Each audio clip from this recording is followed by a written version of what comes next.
สบายดีสบายดีสวัสดีจ้าพ่อแม่พี่น้องยินดีต้อนรับเข้าสู่ส่องน้องตายสาวดาวคือเก่าเด้อพี่น้องตอนนี้น้องตายสิพาไปเบิ่ง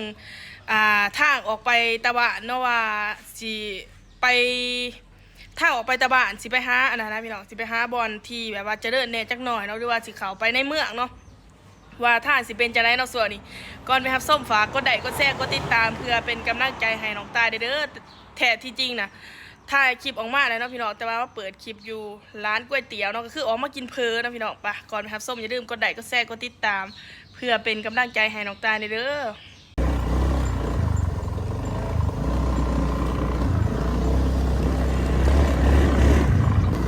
ป้าพี่น้องมื้อนี้สีผ้าไปเบิ่งทางเนาะหลังจากฝนตกพี่น้องตอนนี้น้องตาก็สิเข้าไปในเมืองหรือว่าซานเมืองนั่นเองเด้อจ้าฝนกระตกนี่แข่งฝนไปเด้อเฮ็ดติจับตอนนี้ฝนตกนะพี่น้องแข่งฝนไปเด้อเห็นมันนักเรียนเขาแข่งฝนไปโรงเรียนโอ้ยไอ้ต้นมักลาหน่อยเอ้ย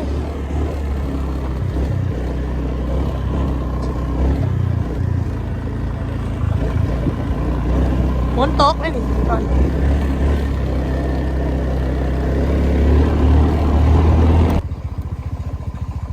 โกโก้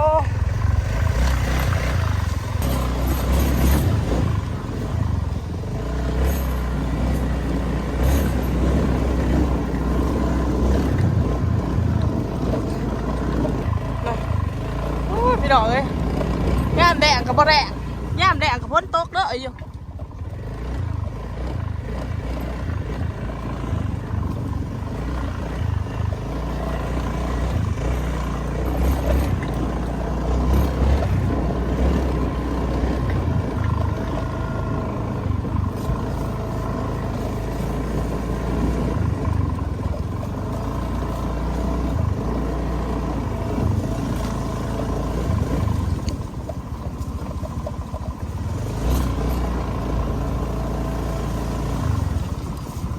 อ๋อพี่น้องโอ้ยตายคัก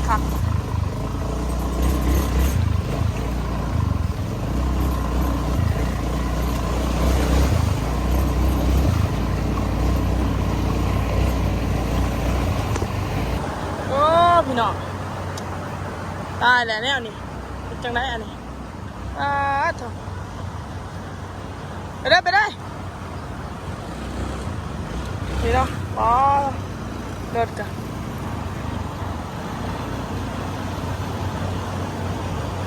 ไปกับร้านจ่ายเนาะโอ้โหปาดพ่อแม่พี่น้องโอ้ยตีใส่ชิ้นก็เบิดผมเพิ่นเนาะ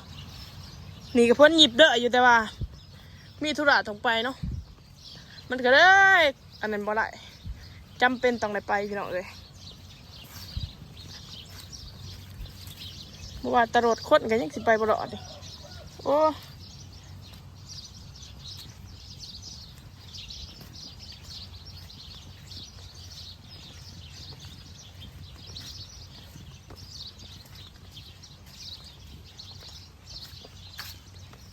มาบิดบอลนี่ก็สิง่ายแน่เพราะว่าเขาเฮ็ดท่ามีแต่แถวนี่ระยะ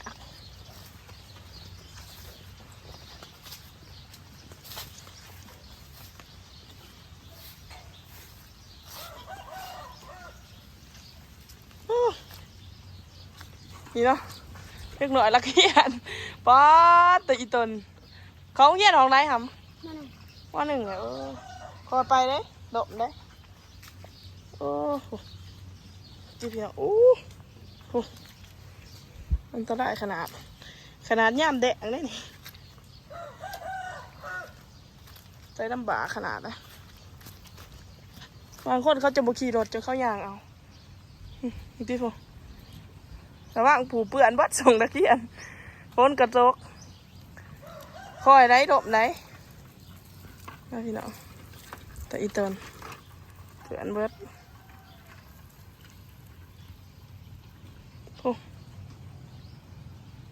ว่าวันนี้ก็จะบิดเนาะวันนี้ก็จะเป็นทางดีแน่อุ้ย นี่เนาะใต้กับเขาเฮ็ดทางคอนกรีตแบบนี้แต่มันก็สิเปื้อนเนี่ยเพราะว่ารถเที่ยวได้น้ำพี่น้องตอนนี้ก็ขามเพื่อเนาะน้ำขึ้นแล้วนี่เนาะน่ะนี่เนาะน้ำขึ้นพี่น้อง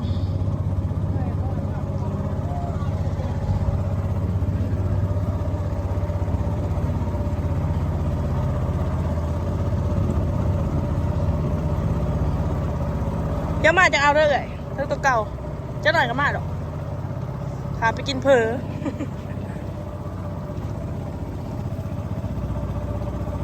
นี่นะพี่น้องน้ำขึ้นถามไปหอดนี่กับสิบิดแน่เนาะทางที่มันหยามันก็สะดวกสบายนะพี่น้องป้าคือไอ้ยายแอนบ่แอนแต่แม่นบ่วะ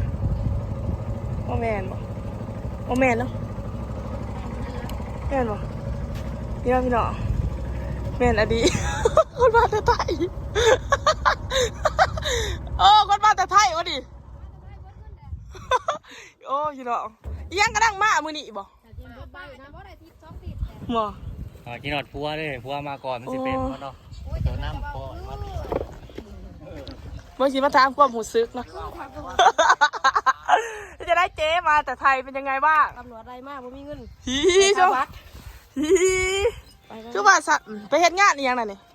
ได้เรียกแม่มาต่อวัดจะกลับที่เมื่อเลยนะวันที่2พี่ครับพี่น้องนักการว่าอ่อนนี่ก็10 ลิตรเนาะวิทย์ทางเนี่ยมุ่งหน้าสู่เข้าในเมืองแล้วนี่โอ้สบายมาจะใส่ชีวิตอันนี้เป็นบัตรคนเนาะเรียบร้อยอันนี้ก็จะเป็นข้องรับประทานส่วนรับประทานข้องหน้าแซ่เนาะพี่น้อง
ดีเนี่ยไปนี่ก็จะเห็นน้ำเซ่เนาะแล้วนี่ก็สิเป็นบ้านนาทึนเขตบ้านนาทึนบ้านแกงหัวนาทึนเนาะพี่น้องบ้านแถวเมืองโคกเซโลดแคสารวัตรนะเนาะนี่แถวนี้ทางดีได้พี่น้องประเทศทางสุดยอดแล้วดีเมืองนี้ก็จะเป็นทางอันนี้เนาะมีแต่แถวบ้านหลงใต้แล้วเขตชนบทมันบ่พัฒนา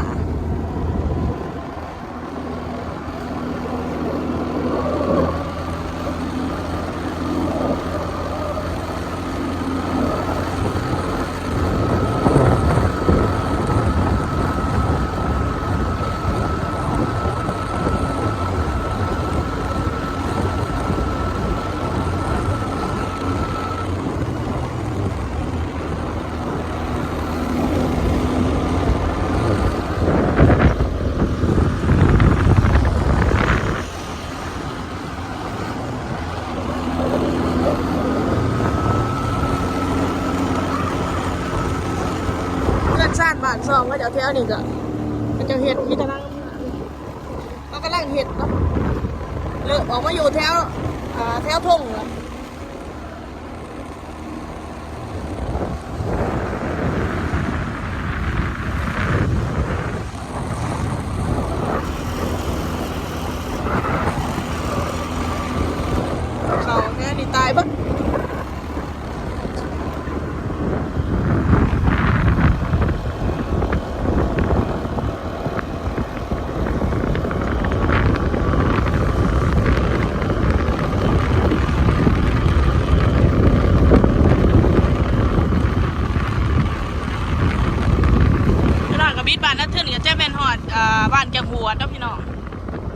นี่ก็จะเป็นร้านค้าเนาะร้านค้า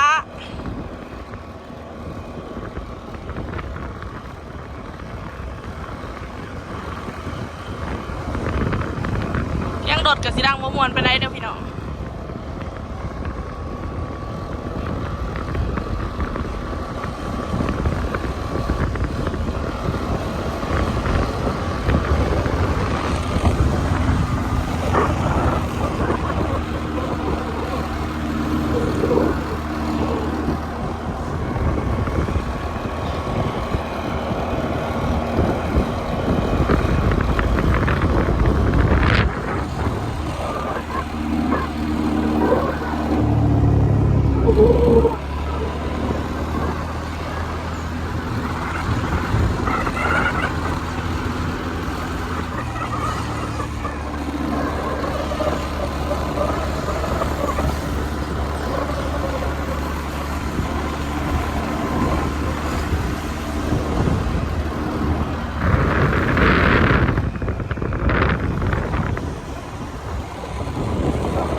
นี่ก็จะเป็นบ้านจักรวดเด้อพี่น้อง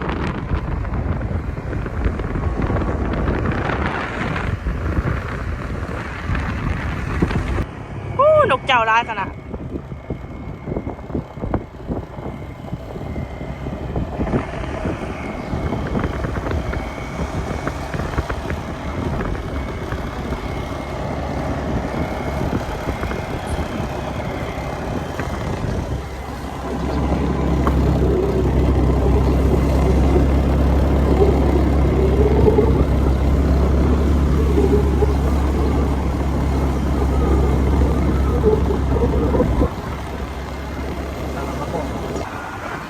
ตอนเด็กกำลังสิมุ่งนะไปบ้านนาลานเนาะ